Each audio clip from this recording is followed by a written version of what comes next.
Good afternoon friends. जैसा कि आज का जो हमारा टॉपिक है वो है ह्यूमन टिश्यू, यानी जनरली इसे अपन हिंदी में ऊतक कहते हैं। तो टिश्यू जो है उसका भी बॉडी में बहुत ज़्यादा इंपॉर्टेंट रोल होता है। जैसे एक सेल का होता है वैसे टिश्यू का होता है।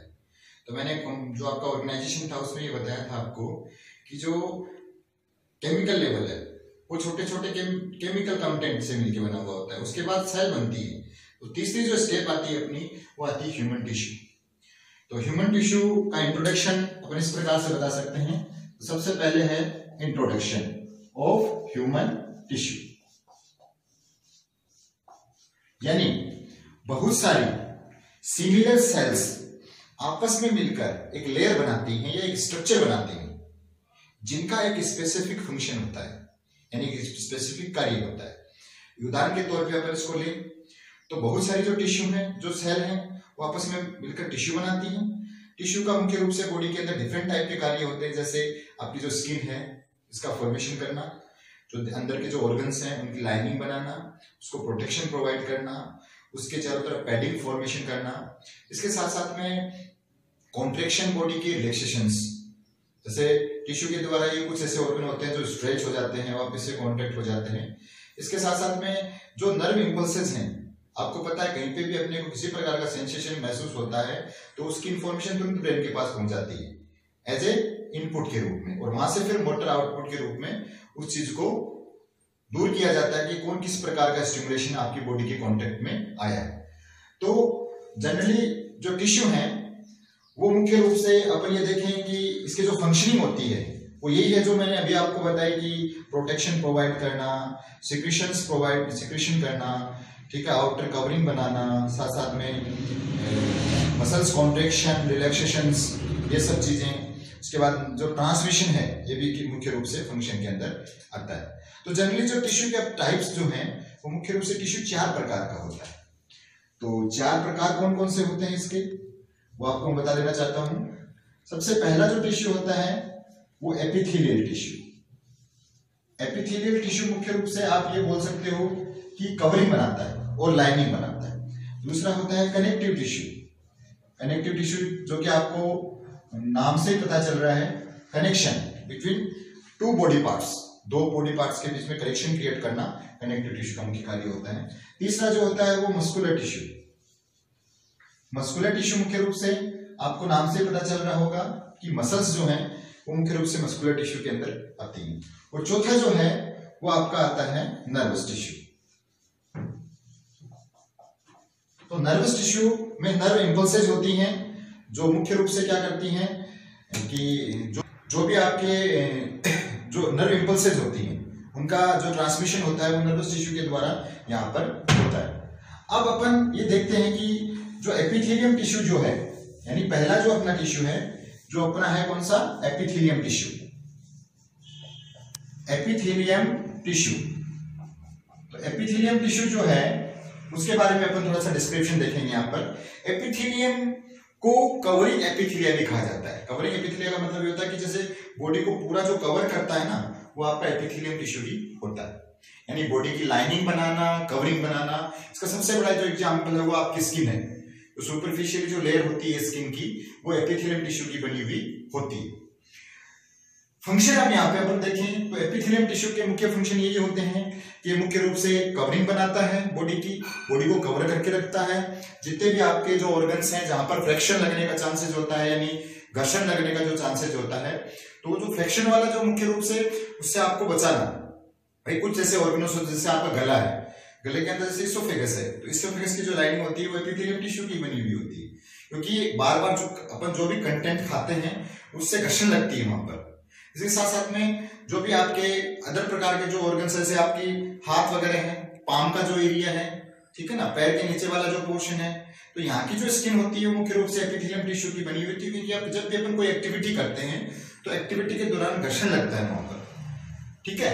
तो मुख्य रूप से जो एपिथेलियम टिश्यू है वो कवरिंग बनाता है, आपकी प्रोटेक्शन प्रोवाइड करता है। इसके साथ साथ में इसके अंदर ब्लड सप्लाई कम पाई जाती है, यानी बहुत ही कम ब्लड सप्लाई पाई जाती है, लेकिन जो न्यूट्रिशन जो होता है ना वो आपका इसके नीचे पाए जाने वाले कनेक्टिव टिश्यू से ले लेता है। नर्व सप्लाई बहुत बढ़िया होती है इसके अंदर, क्योंकि आपको पता है कि स्किन के कांटेक्ट में कोई भी चीज आती है तो तुरंत अपने को सेंसेशन मालूम हो जाता है। इसके साथ साथ में सबसे बड़ा जो फंक्शन होता है इसका वो होता है रीजनरेशन। रीजनरेट होना मतलब पहले कोई चीज थी वो खत्म हो गई और उसके बाद में वापस से रिकंस्ट्रक्ट हो गई, यानी वापस से मिल गई बन के, तो होता है रिकंस्ट्रक्शन।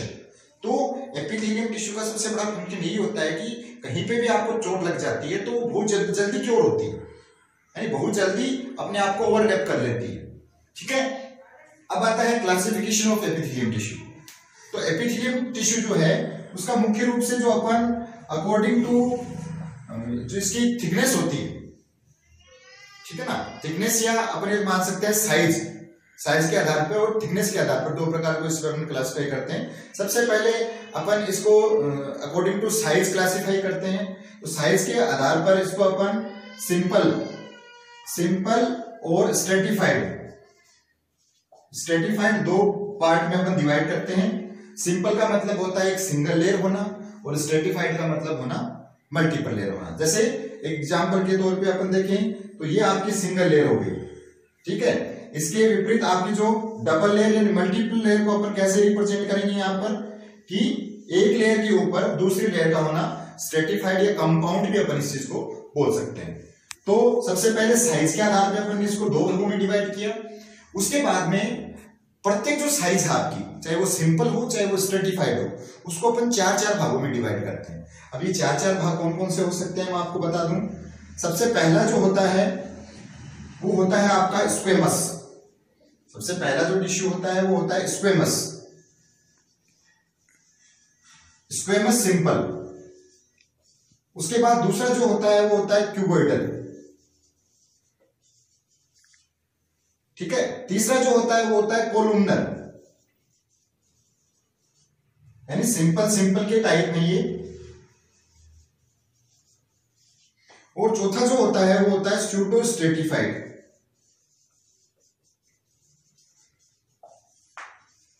स्यूडो स्ट्रेटिफाइड और कोलुमनर में अंतर इतना ही होता है कि कोलुमनर में स्ट्रक्चर होती है लेकिन स्यूडो स्ट्रेटिफाइड में वो इरेगुलर होती है, यानी वो स्ट्रेच भी हो जाती है कोई कंडीशन के अकॉर्डिंग और वो क्या हो जाती है रिलैक्सेशन मूड में भी आ जाती है। इसके साथ साथ में अपन स्ट्रेटिफाइड को भी लें तो स्ट्रेटिफाइड के अंदर भी पहला स्क्वेमस,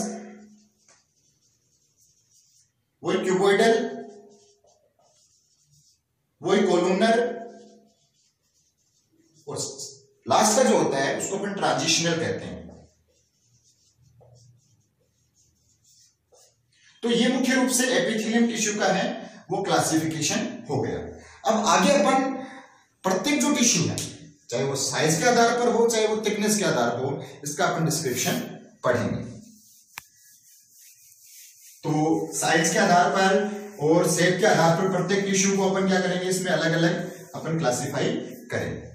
तो सिंपल एपिथेलियम जो टिश्यू है उसके मैंने आपको चार टाइप बताए, simple epithelium, simple cuboidal epithelium और इसको अपन सिंपल स्क्वेमस एपिथेलियम भी कहते हैं।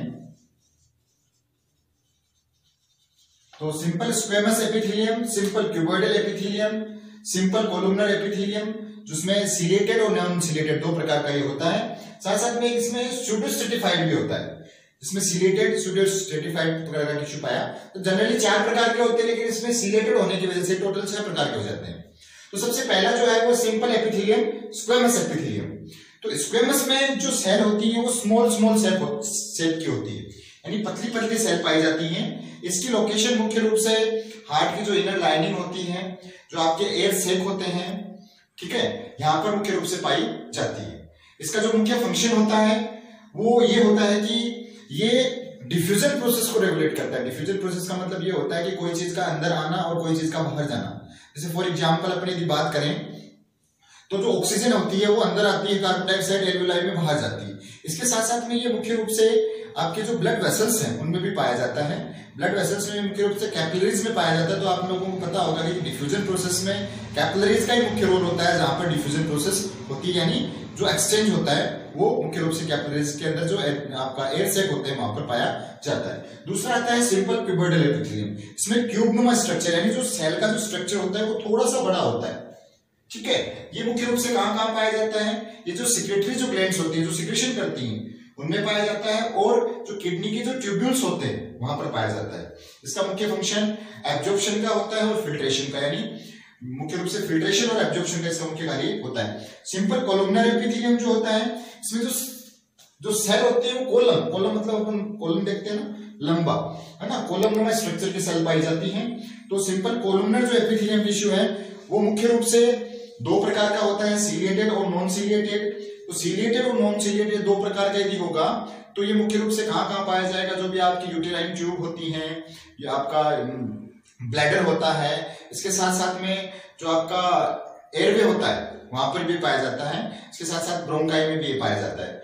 तो सीलिएटेड जो कोलुमनर होता है वो अपर एयरवे में पाया जाता है, क्योंकि जब भी कोई डस्ट पार्टिकल अंदर जाता है तो अपने को सेंसिटिविटी क्रिएट करता है। इसके साथ साथ में सिंपल कोलुमनर जो रहता है जिसमें सीलिया नहीं पाए जाते हैं, हेयर लाइक स्ट्रक्चर नहीं पाए जाते हैं, ये मुख्य रूप से लोअर ट्रैक्ट में पाया जाता है। साथ साथ में इसका मुख्य जो फंक्शन होता है वो ये होता है कि जो डस्ट पार्टिकल को ट्रैप करना, इसके साथ साथ में कफ रिफ्लेक्शन, कफ प्रोडक्शन करना, ये इसका मुख्य कार्य होता है। इसमें एक अलग प्रकार का होता है सूडोस्ट्रेटिफाइड, जिसमें जो सेल्स होती हैं वो अलग अलग प्रकार की होती है, यानी इसकी खासियत ये होती है कि स्ट्रेच भी हो सकता है और कॉन्ट्रैक्ट भी हो सकता है। ये मुख्य रूप से क्या कार्य करता है, जैसे ब्लैडर में फिलिंग होती है तो स्ट्रेच हो जाता है, और जब यूरिन आउटपुट कर देते हैं तो ब्लैडर अपने निश्चित आकार में आ जाता है।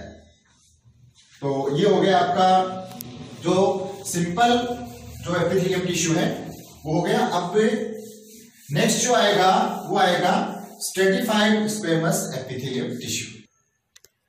तो स्ट्रेटिफाइड जो एपिथेलियम टिश्यू है वो मुख्य रूप से चार प्रकार का होता है, stratified squamous, stratified columnar, cuboidal और ट्रांजिशनल। तो स्क्वेमस जो टिश्यू होता है उसमें देखो आप में जो सिंपल था उसके अंदर सिंगल लेयर थी, इसमें मल्टीपल लेयर है। मुख्य रूप से इसका सबसे बड़ा जो एग्जांपल है वो आपकी स्किन है। स्किन में आपका जो स्ट्रेटिफाइड स्क्वेमस टिश्यू है उसकी मल्टीपल लेयर पाई जाती है, तो इसका मुख्य कार्य सीधी सी बात है प्रोटेक्शन होगा। दूसरा जो है वो है stratified cuboidal epithelium tissue. Stratified cuboidal में ट्यूबनुमा स्ट्रक्चर्स पाई जाती हैं, ये मुख्य रूप से मेल यूरिथ्रा में पाया जाता है। इसके साथ साथ कुछ जो आपका जितने भी आपकी ये जो सैलिवरी ग्लैंड्स होती हैं या मेमोरी जो ग्लैंड्स होती हैं या जो स्वेट ग्लैंड्स जो होती हैं उनमें मुख्य रूप से पाया जाता है। इसका मुख्य फंक्शन सिक्रेशन और एब्जॉर्प्शन होता है। इसके साथ साथ जो स्ट्रेटिफाइड कोलुमनर एपिथेलियम टिश्यू है वो मुख्य रूप से आपका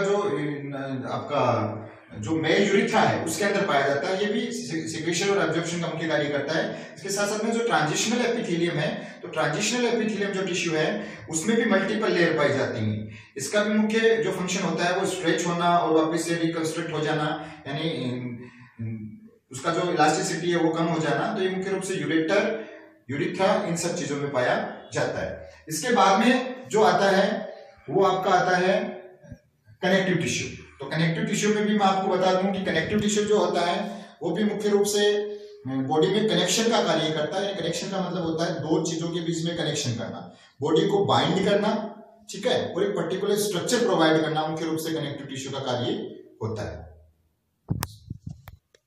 तो दूसरा जो टिश्यू आता है वो आता है कनेक्टिव टिश्यू। तो कनेक्टिव टिश्यू का मतलब कनेक्शन, ये मुख्य रूप से 7 प्रकार का होता है। सबसे पहला जो टिश्यू होता है इसमें वो होता है एडिपोज टिश्यू। एडिपोज टिश्यू जिसको अपन फैट टिश्यू भी कहते हैं। उसके अलावा दूसरा जो होता है वो आपका होता है एरियोलर टिश्यू, और तीसरा जो होता है वो होता है डेंस रेगुलर, इसके बाद में डेंस इरेगुलर,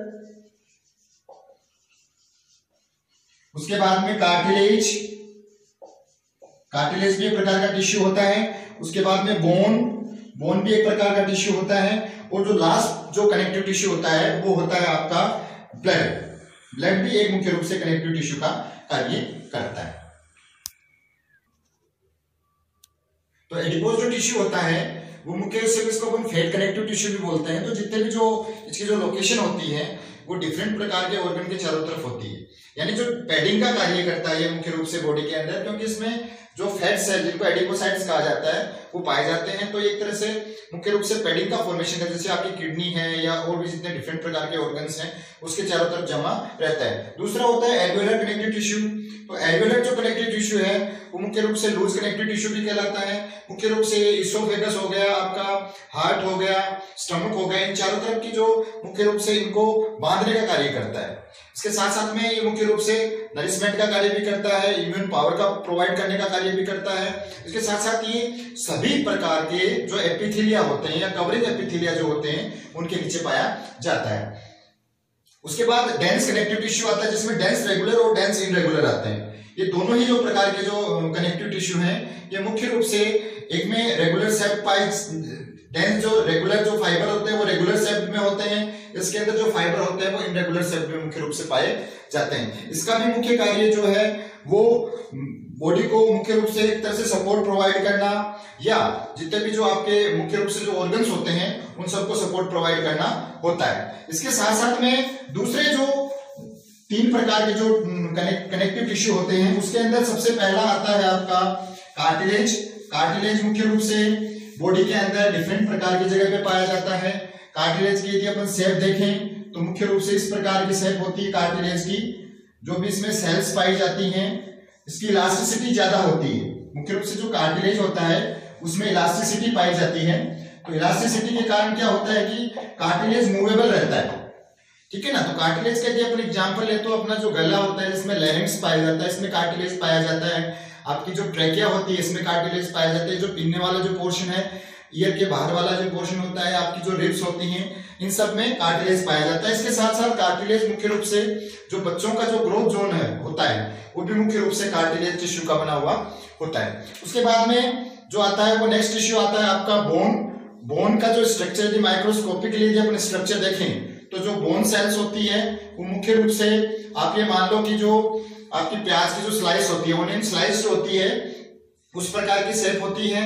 जो मुख्य रूप से किस प्रकार जो आपका बोन जो होता है जिसके अंदर आपकी बोन सेल्स पाई जाती हैं ये मुख्य रूप से शरीर का ढांचा बनाता है, स्ट्रक्चर बनाता है।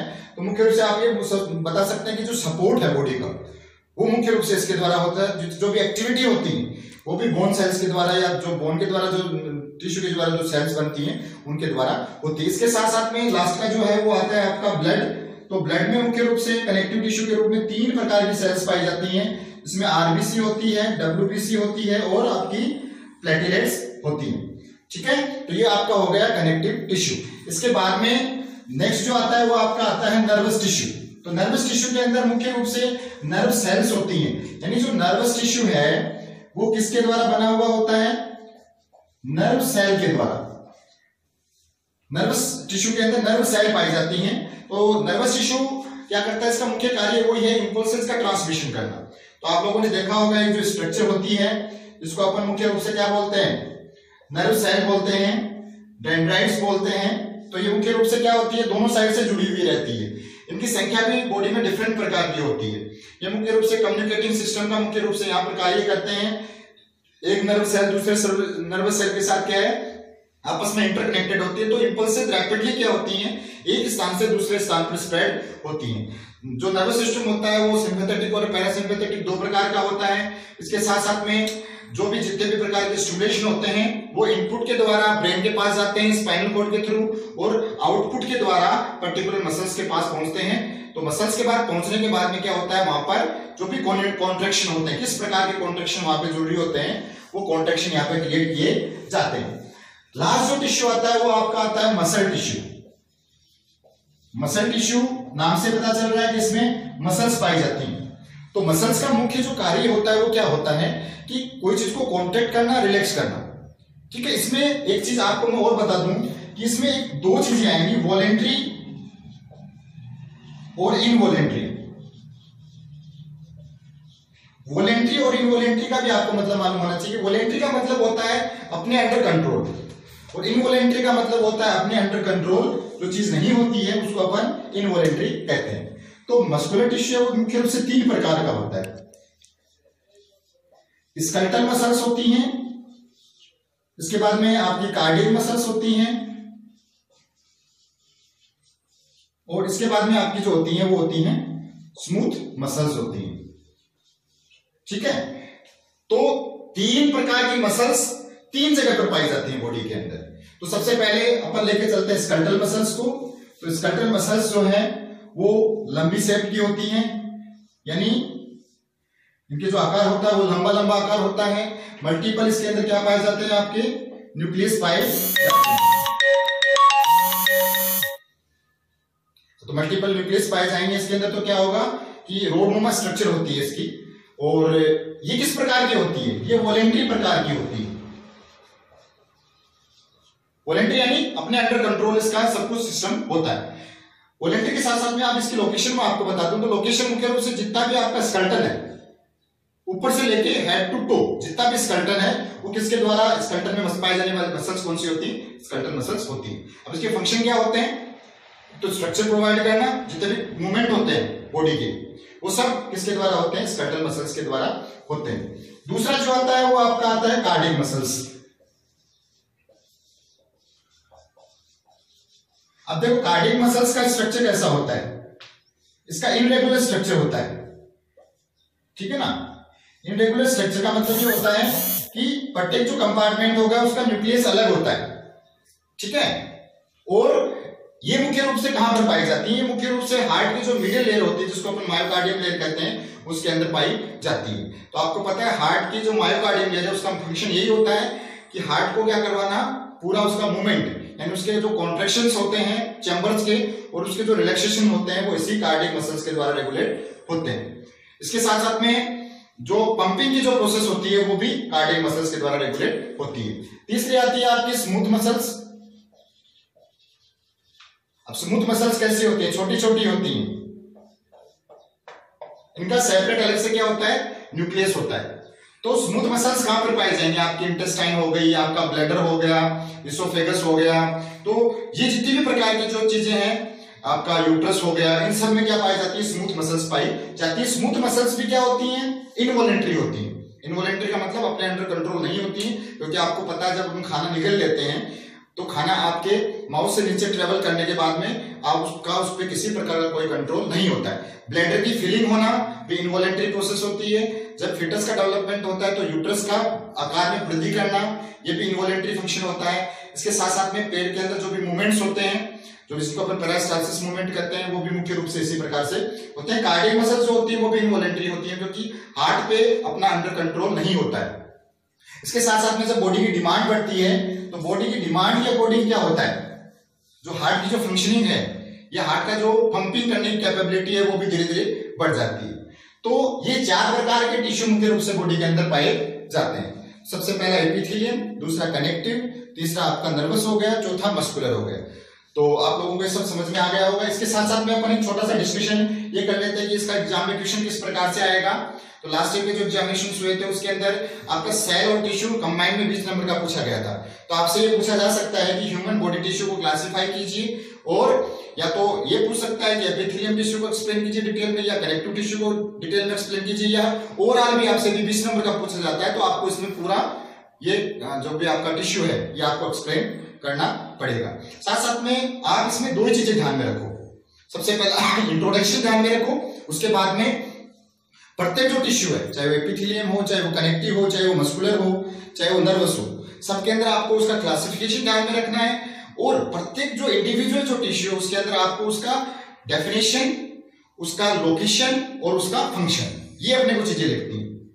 तो साथ में डायग्राम जो है उनका बहुत ज्यादा विशेष ध्यान रखना है, क्योंकि डायग्राम एनाटॉमी जो होती है वो डायग्राम बेस्ड होती है। यदि आपको अच्छे नंबर प्राप्त करने हैं तो आपको डायग्राम इसमें बनाना ही पड़ेगा। तो डायग्राम की जो स्किल है वो प्रैक्टिस आपको इंप्रूव करनी है। तो फ्रेंड्स, आपको ये वीडियो पसंद आया होगा। हर दिन एक दिन छोड़कर एक दिन अपन 8 बजे करीब वीडियो डालेंगे, और इसके साथ साथ में नेक्स्ट जो दिन रहेगा उस दिन इसका ओपन डिस्कशन किया जाएगा 5 मिनट का, कि जो टिश्यू होता है उसका जनरल, जैसे आप यदि जो भी मेरे को कमेंट करोगे कि भाई जो भी पर्टिकुलर जो टॉपिक डाला गया है उस टॉपिक के अंदर जो भी आपको प्रॉब्लम्स हैं, आपको ये लगता है कि इस टॉपिक को और डिटेल में एक्सप्लेन किया जाए, तो पर्टिकुलर पार्ट को डिटेल में एक्सप्लेन किया जाए, तो वो भी किया जाएगा। Thank you.